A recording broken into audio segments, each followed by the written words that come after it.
جسی طرح اگر آپ دیکھیں امریکہ سب سے بڑا آزادی کا علمبردار بنتا ہے کہ آزادی جو ہے کسی کو قید نہ کیا جائے، کسی کو فلاں نہ کیا جائے، کسی پر کوئی جو ہے وہ پابندی نہ لگائی جائے، تو آزادی کا بڑا علمبردار امریکہ، یورپ، انہوں نے آزادی کے اظہار اور پیغام کے لیے مجسمہ بنا رکھا ہے۔ وہ کہتے ہیں کہ ہم نے دنیا کو آزادی کا نظریہ دینا ہے، دنیا کو آزادی کا نظریہ دینا ہے۔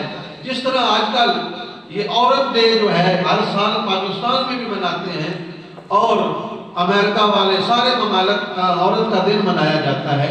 عورت کہتی ہے ہماری اسلامی بہنیں کلمہ پڑھنے والے بھی کہتے ہیں کہ ہمیں آزادی چاہیے، آزادی ہمیں چاہیے، ہم جو مرضی کریں، ہمیں کوئی روکنے ٹوکنے والا نہ ہو۔ حتیٰ کہ اللہ کریم نے جو یعنی عزت اسلام کے اندر دی ہے وہ کسی مذہب نے دی ہی نہیں اور نہ قیامت تک وہ دے سکتا ہے۔ اسلام نے عورت کو پردے میں رہنے کا حکم دیا ہے، پردے میں رہے گی تو اس کی عزت ہے۔ اگر نکلے گی بازاروں میں، گلیوں میں، پھر ہر انسان دیکھیں گے، اچھے بھی دیکھیں گے، برے بھی دیکھیں گے، تو یہ اس کی بے حرمتی ہے۔ آزادی اس میں نہیں ہے کہ جو آزادی آج کی عورت جو ہے وہ مانگ رہی ہے۔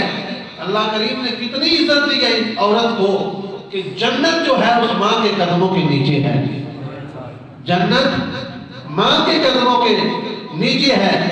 جتنی بھی تفصیل میں آگے جایا جائے، نبی پاک صلی اللہ علیہ وسلم کے فرمان پڑھے جائیں، قرآن پڑھا جائے، جو عزت اسلام نے عورت کو دی ہے وہ کوئی مذہب نہیں دے سکتا، نہ پہلے کسی مذہب نے دی ہے اور نہ قیامت تک وہ دے سکتا ہے۔